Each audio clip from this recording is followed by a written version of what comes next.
상쾌한 아침 원주에서 출발합니다.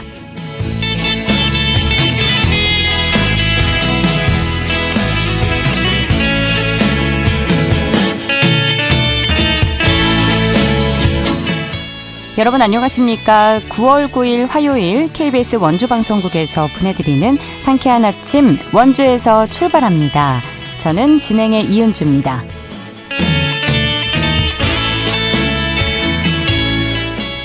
하늘이 흐린 가운데 아침 기온 20도 안팎으로 선선하게 출발하고 있는데요. 오후부터 하늘 맑아지겠고요. 낮 최고 기온 28도 예상됩니다. 어제보다는 기온이 내려가겠지만 여전히 한낮에는 덥겠는데요. 더위에 지치지 않도록 건강 잘 챙겨주시고 자외선 차단 잘 해주시기 바랍니다. 내일도 하늘 맑은 가운데 낮 기온 31도까지 오르겠고요. 모레는 32도까지 기온 오르면서 늦더위가 기승을 부리겠는데요. 오르락 내리락하는 환절기 기온 변화에 감기 걸리지 않도록 옷차림 신경 써주시기 바랍니다.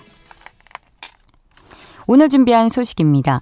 보건복지부의 장애인 현황 통계에 따르면 강원도 내 거주하고 있는 발달장애인 인구가 꾸준히 증가한 것으로 나타났습니다. 강원도 발달장애인 현황과 관련 정책에 대해서 이야기 나눠보고요. 매달 첫째, 셋째 주 금요일 원주시청 로비에서 신선한 로컬푸드를 만나볼 수 있는 우리 농산물 프리마켓이 진행됩니다. 리포터 코너에서 만나봅니다. 끝으로 평창군 통신원 연결해 평창 소식 들어보도록 하죠. 9월 9일 화요일 상쾌한 아침 원주에서 출발합니다.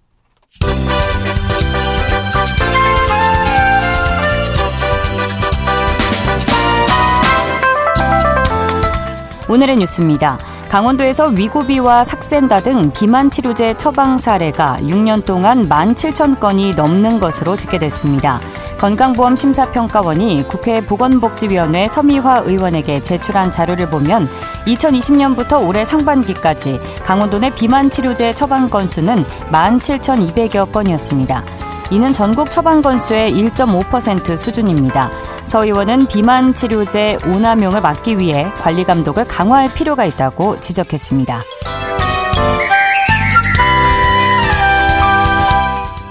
강원경찰청은 올해 1월부터 8월까지 강원도에서 안전사고 사망사건이 18건 발생했다고 밝혔습니다. 사고 유형은 추락이 9건으로 가장 많았고 깔림이 4건으로 뒤를 이었습니다. 사고 원인은 주로 안전불감증과 안전대책 미비였습니다. 강원경찰청은 강원도 고용노동부 강원지청과 협력해 사고 예방교육과 합동점검을 추진합니다.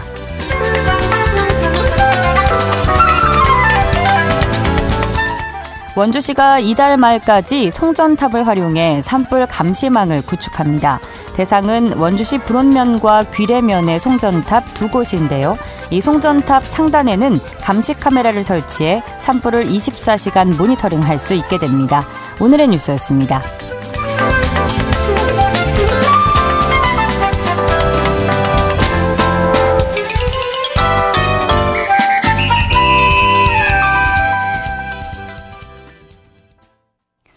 상쾌한 아침 원주에서 출발합니다. 함께하고 계십니다.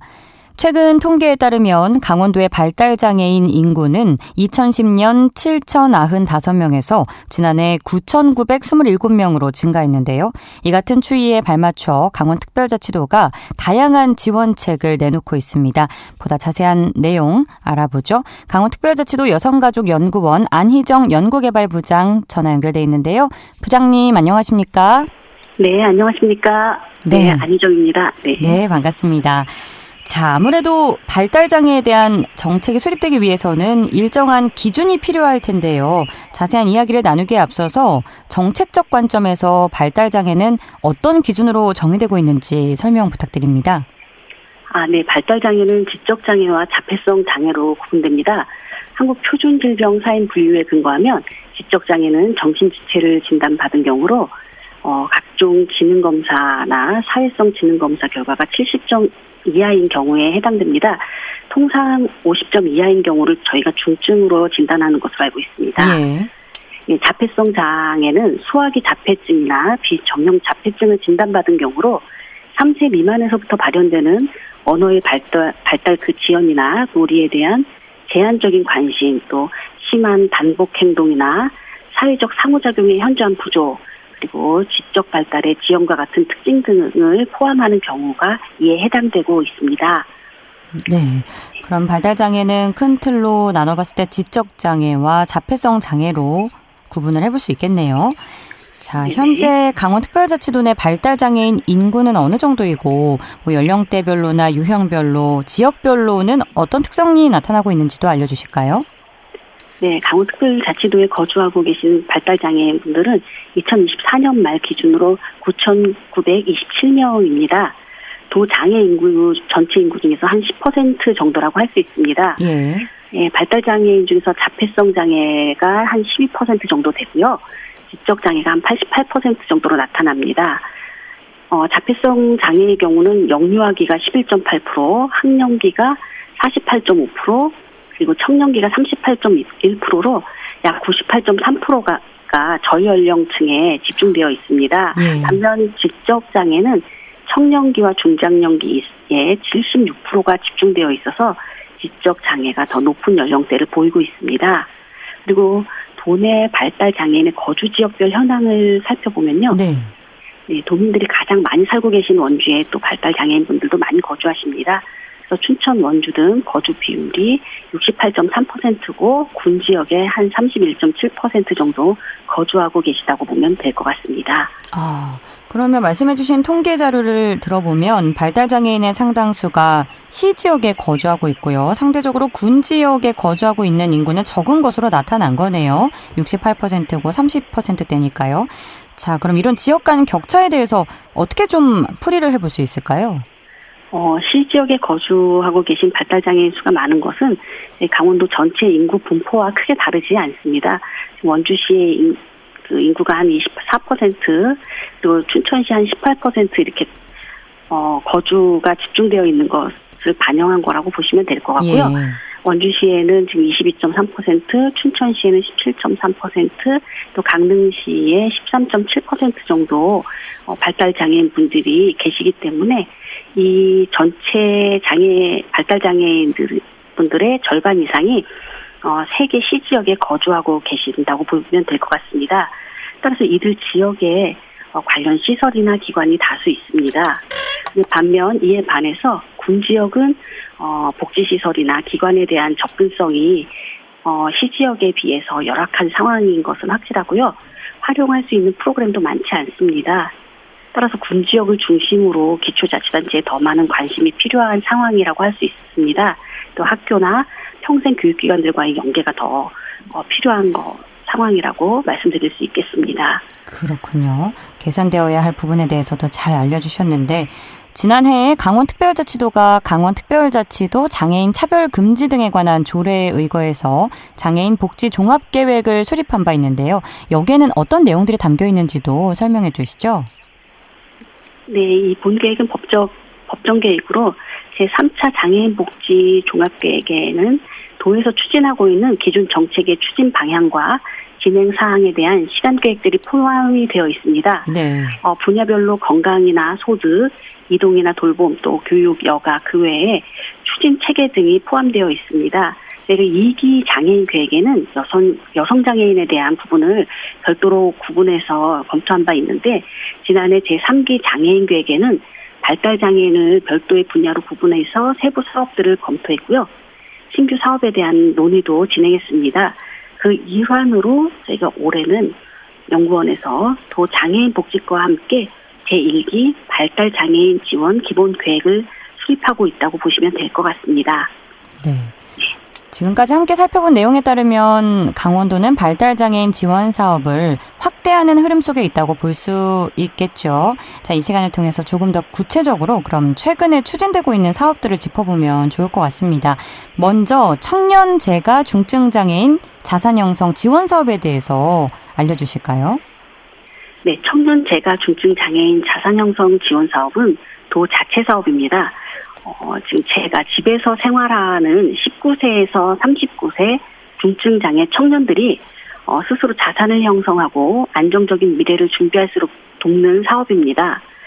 참여자가 3년간 일정 금액 대략 한 15만 원 정도를 저축하면 도와 시군이 매칭해서 지원금 15만 원을 더해주는 방식으로 운영되고 있습니다.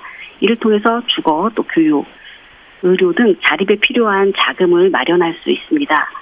또 이 사업은 단순한 현금 지원이 아니라 청년 장애인의 경제적 자립과 사회 참여를 뒷받침하는 데 그 의의가 있다고 말씀드릴 수 있겠습니다. 네, 단순한 그런 경제적인 지원이 아니라 경제적 자립을 도와주는 사업 내용이 있군요. 자, 이어서 발달장애인 긴급돌봄 지원은 어떤 대상과 상황을 중심으로 어떻게 좀 지원이 이루어지는지 설명해 주시죠. 예, 발달장애인 긴급돌봄 지원은 주로 가족돌봄이 갑작스럽게 중단되는 상황에 대비한 사업입니다. 예를 들어서 보호자가 질병이나 사고, 또 경조사 등으로 일시적으로 돌봄을 제공하기 어려울 때 발달장애인이 방치되는 일이 없도록 긴급하게 돌봄 서비스를 연계 지원하는 제도입니다. 지원 대상은 주로 중증 발달장애인이며 1회 입소 시 최대 7일에서 연 30일까지 돌봄 센터를 이용할 수 있습니다. 지난해 시범사업을 거쳐서 올해 본사업으로 추진 중인 이 본사업은 이용인들의 높은 만족도로 인해서 전년 대비 이용 인원이 빠르게 좀 증가하고 있습니다. 그렇군요. 돌봄 공백 해소를 위한 긴급돌봄 지원 사업에 대해서 알아봤고요. 계속해서 최중증 발달장애인 통합돌봄 사업은 어떤 정책인지 궁금합니다. 네, 최중증 발달장애인 통합돌봄 사업은 발달장애인 중 도전적 행동과 중복장애 등 좀 심한 최중증 발달장애인들을 대상으로 1대1로 돌봄 서비스를 제공하는 사업입니다. 그래서 보호자와 이용자의 상황에 따라서 주간 활동과 주거 서비스를 함께 제공하는 24시간 1대1 개별 돌봄 사업이 있고요. 또 주간 그룹 활동과 함께 돌봄을 제공하는 주간 그룹 1대1 돌봄, 그리고 주간 개인 활동과 함께 돌봄을 제공하는 주간 개별 1대1 돌봄 서비스 등 3개의 유형으로 지금 시행 중에 있습니다. 8월 말 기준으로 도내에서 56명이 최중증 발달장애인 서비스를 제공받고 있습니다. 그래서 이 대상자들의 도전적 행동이나 이런 행동이 좀 현저하게 줄어들었고요. 보호자와 이용자 만족도가 좀 높은 사업이라고 할 수 있겠습니다. 그렇군요. 자, 최근 대통령 직속 국정기획위원회에서는 발달장애인 국가 책임제를 국정과제에 포함한 바 있는데 이 제도가 담고 있는 주요 내용과 함께 강원도 정책과의 접점이 있다면 소개해 주실까요? 네, 발달장애인 국가 책임제는 발달장애인에 대한 돌봄 부담을 국가가 좀 분담하겠다는 것으로 아시다시피 발달장애인은 전 생애에 걸쳐서 돌봄이 필요합니다. 그렇죠. 근데 이제 대부분 부모나 가족이 돌봄자가 되는 경우가 많습니다. 따라서 이에 대한 부담을 국가가 지원하겠다는 것으로 국가 전체 방향이 좀 정해지면 강원도 정책도 이에 맞게 추진될 것으로 알고 있습니다. 끝으로 강원도 발달장애인 지원센터 등 도내 발달장애인과 가족을 위한 지원 기관이나 활용 가능한 정보가 있다면 우리 청취자분들을 위해서 안내 부탁드립니다. 네, 맞습니다. 도에는 다양한 기관과 시설들이 있습니다. 말씀하신 대로 한국장애인 개발원에서 위탁 운영 중인 강원도 발달장애인 지원센터가 있습니다.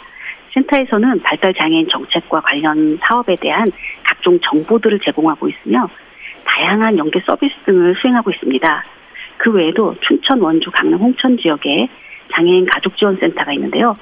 이에 대한 확대에도 도 차원에서 관심을 가지고 있습니다. 그리고 또한 도 장애인복지관이 현재 신축 중에 있는데 완성이 되면 도 전체를 대상으로 하는 지원 사업들이 더 활발하게 이루어질 것으로 생각됩니다. 하지만 아직 충분하지 않다는 말씀도 맞습니다. 그래서 앞으로도 발달장애인들을 대상으로 하는 더 많은 돌봄 기관과 평생교육기관들이 확대되어야 한다가 그렇게 될 것으로 기대합니다. 네. 발달장애인을 위한 보다 촘촘한 정책 설계가 이어지길 기대해 보겠습니다. 부장님, 오늘 말씀 감사합니다. 네, 감사합니다. 강원특별자치도 여성가족연구원의 안희정 연구개발부장과 함께했습니다.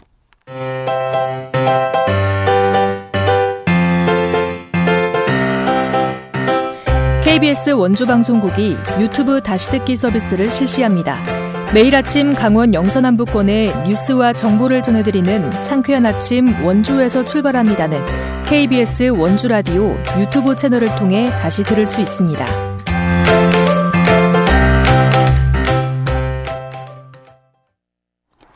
매월 첫째, 셋째 주 금요일 원주시청에서는 우리 농산물 프리마켓이 열리는데요. 지역에서 난 신선한 농산물을 저렴하게 살 수 있는 특별한 장터라고 합니다. 자세한 내용 리포터 현장에서 만나보죠. 추인혜 리포터 함께합니다. 어서 오세요. 네, 안녕하세요. 네, 매월 첫째 주와 셋째 주 금요일 원주시청에서 열리는 프리마켓 어떤 자리인지 알려주세요. 네, 바로 원주시 생활개선회가 2015년부터 열고 있는 기분 좋은 날 우리 농산물 프리마켓인데요.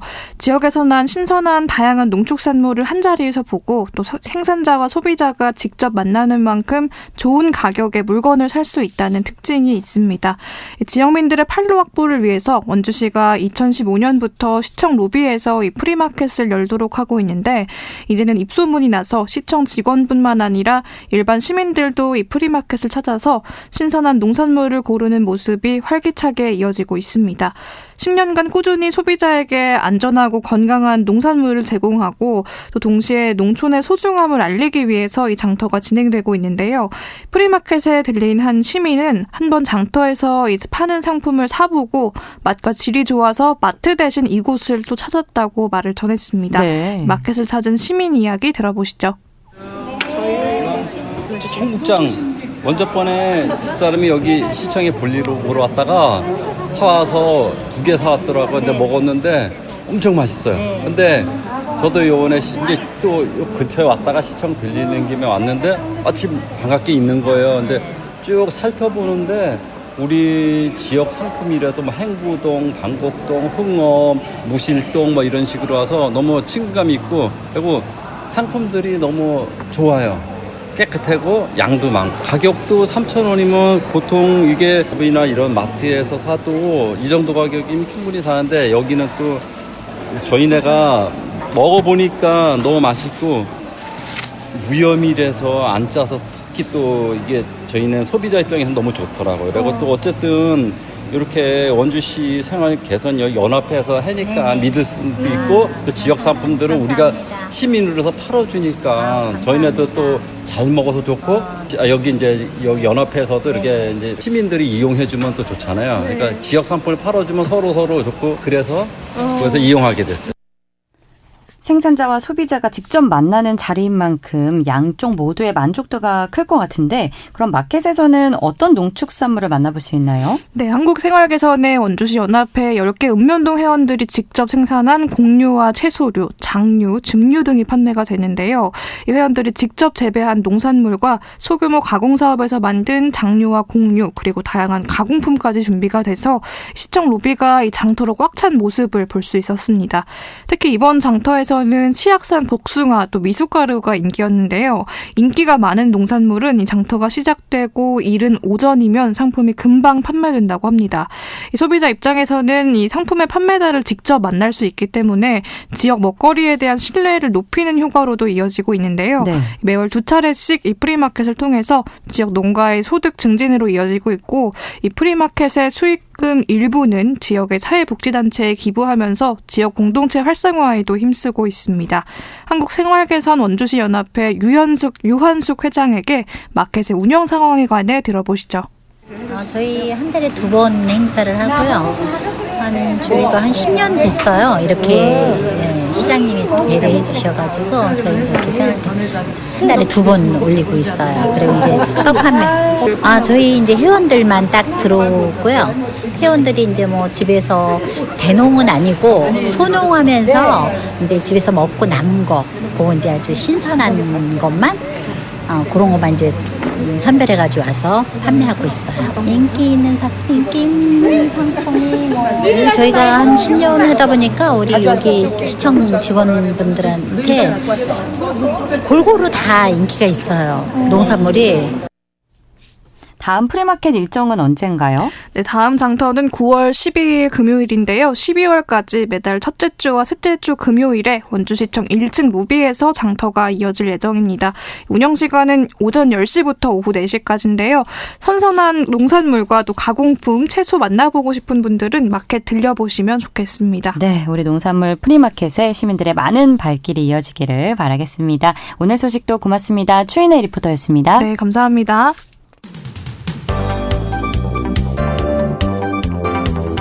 생생한 현장, 유익한 생활 정보를 전해드리겠습니다. KBS 원주 라디오 상쾌한 아침 원주에서 출발합니다를 함께하고 있습니다. 8시 51분입니다. 각 지역과 연결해 영서 남부권의 생생한 소식 전해드리는 통신원 코너 시간입니다. 오늘은 평창군 통신원 연결해봅니다. 김범준 통신원 안녕하십니까? 네, 안녕하십니까? 네, 오늘의 첫 소식 살펴보죠. 평창군이 지역경제 활성화를 위해서 평창사랑 상품권의 할인율을 한시적으로 상향 조정했다고요? 네, 그렇습니다. 평창군은 지역경제 활성화와 소상공인 매출 증대를 위해 평창사랑 상품권 할인율을 기존 10%에서 15% 상향했습니다. 더불어 월 구매 한도 역시 기존 70만 원에서 100만 원으로 확대 운영합니다. 이번 할인율 상향은 2025년 9월부터 12월까지 적용되며 구매 한도 확대는 9월과 10월 두 달간 한시적으로 시행됩니다. 평창사랑 상품권은 올해 8월까지 77억이 판매되었고 지난해 총 판매액 82억과 비교하면 올해 훨씬 더 높은 사용률을 보이고 있습니다. 네, 이번 할인율 상향과 구매 한도 확대가 지역 내 소비 촉진은 물론이고 소상공인과 골목 상권 활성화에 실질적인 도움이 되기를 바라겠고요. 자, 다음 소식 들어봅니다. 곧 있으면 시작될 수학철에 대비해서 평창군이 올해 농업 분야 외국인 계절 근로자 프로그램에 신청 접수를 받는다고요? 네, 평창군은 농다일손 부족 해소를 위해 외국인 계종 근로자 고용을 희망하는 농가와 농업법인을 대상으로 이달 30일까지 신청을 받습니다. 외국인 계절 근로자 프로그램은 최대 8개월간 외국인을 합법적으로 고용할 수 있는 제도로 참여를 희망하는 농가는 거주지, 읍면사무소를 통해 신청할 수 있습니다. 고용 인원은 재배작물과 농지 면적에 따라 농가가 최대 9명까지 가능하고요. 신청 결과를 토대로 오는 12월부터 신규 숙소 점검을 거쳐 각 농가에 배정할 예정입니다. 참여 농가는 외국인 계절 근로자에 적절한 숙소를 제공해야 하고 최저임금 보장 및 근로시간 준수 등 고용주 의무사항을 반드시 이행해야 합니다. 올해 평창군에서는 3월부터 총 703명의 외국인 계절 근로자가 MOU를 통해 입국했으며 결혼 이민자를 통한 입국자는 135명, 전년 대비 약 30% 증가했습니다. 예, 농촌 인력난이 나날이 심각해지고 있죠. 외국인 계절 근로자 프로그램이 농가에 큰 도움이 되기를 바라겠고요. 다음 소식입니다. 평창군이 관내 아동을 대상으로 하는 주말 체험 영어 프로그램을 운영한다고요? 네. 평창군이 관내 초등학교 저학년 아동을 대상으로 2025년 펀 키즈런 주말 체험 영어 수강생을 모집하고 있습니다. 모집 대상은 평창군에 주소를 둔 관내 초등학교 1, 2학년에 재학 중인 학생 20명입니다. 단별 정원은 10명이고 총 2개 반이 운영됩니다. 신청은 9월 15일부터 9월 26일 오후 6시까지 평창군 평생학습관 홈페이지에서 온라인 선착순으로 접수되고요. 신청서 및 개인정보 동의서를 PDF 파일이나 사진으로 작성해 제출해야 합니다. 기타 자세한 내용은 평창군 평생학습관 홈페이지에서 확인하실 수 있습니다. 네. 또 평창군 대관령면 소재 비엔나 인형박물관이 지역 주민을 위해서 무료 입장 행사를 진행한다고요? 네, 그렇습니다. 오는 9월 15일부터 30일까지 지역 주민을 대상으로 무료 입장 행사를 진행하는데요. 비엔나 인형박물관은 지난 2019년 6월 가수 전용록 씨를 명예관장으로 위촉하며 문을 연 이후 다양한 종류의 인형과 피규어를 아우르는 종합인형 테마 박물관으로 자리매김하고 있습니다. 박물관에서는 여러 인형 작가와 수집가들이 뜻을 모아 조성한 전시관이 마련되어 있고요. 전시관마다 서로 다른 콘셉트과 이야기를 담고 있습니다. 이곳을 찾는 관람객들은 다채로운 인형과 피규어를 통해 추억과 예술의 세계로 빠져드는 특별한 경험을 하실 수 있을 것 같습니다. 관람과 관련한 자세한 문의사항은 비엔나 인형박물관 누리집에서 확인하시면 됩니다. 예. 자, 다음 소식입니다. 평창군이 운영 중인 가설 건축물 신고 무료 대행 서비스가 군민들로부터 큰 호응을 얻고 있다고요? 네, 그렇습니다. 가설 건물축 신고 무료 대행 서비스는 평창군이 농임업인 경제적 부담을 줄이고 건축 행정의 접근성을 높이기 위해 2015년부터 운영하고 있습니다. 현재 평창군은 전답, 과수원 등 농지에 설치하는 20제곱미터 이하의 농막, 33제곱미터 이하의 저온저장고, 50제곱미터 이하의 임시창고 등 가설 건축물 신고에 필요한 평면도와 배치도를 건축직 공무원에 무료로 작성하고 접수까지 대행하는 원스톱 건축 행정 서비스를 제공하고 있습니다. 평창군에 따르면 서비스 시행 이후 접수 건수는 매년 꾸준히 증가해 왔는데요. 2015년 253건으로 시작으로 2021년 540건, 2024년에는 390건으로 접수되었고 올해 8월 기준으로 이미 230건으로 접수되며 높은 호응을 얻고 있습니다. 네. 이 같은 매년 전체 농가의 비용 절감의 효과가 약 2억에서 3억으로 달하는 것으로 보고 있습니다. 그렇군요. 네. 자, 마지막 소식입니다. 평창군 용평면에서 매주 목요일에 진행 중인 건강 걷기 프로그램 소식 전해주시죠. 네, 평창군 보건의료원은 용평면 주민들의 건강 증진과 활발한 마을 분위기 조성을 위해 용평면 목요일 건강 걷기 프로그램을 운영 중입니다. 이번 프로그램은 주민들을 매주 목요일 정기적으로 모여 함께 걷기를 실천함으로써 일상 속 건강과 운동 습관을 형성하고 이웃 간 친목을 도모하기 위해 마련됐는데요. 특히 1급 걷기 지도자인 용평면 주민이 재능 기부 형태로 참여해 올바른 걷기 자세를 직접 지도하며 매월 걷기 출석왕을 선발해 평창두부와 평창건강은행 모바일의 포인트를 제공하는 등 주민들의 참여를 독려할 계획이라고 평창군은 밝혔습니다. 네, 오늘 소식도 고맙습니다. 네, 감사합니다. 김범준 평창군 청년연합회장과 함께 평창군 소식 나눠봤습니다. 9월 9일 화요일 순서 여기까지인데요. 앞서 리포터 코너에서 전해드린 농산물 프리마켓 장터의 다음 일정을 9월 12일 금요일로 전해드렸는데 9월 19일로 정정하겠습니다. 청취자 여러분의 양해 바랍니다. 지금까지 기술 조원재, 구성 황진영, 진행의 이은주였습니다. 여러분 좋은 하루 보내세요.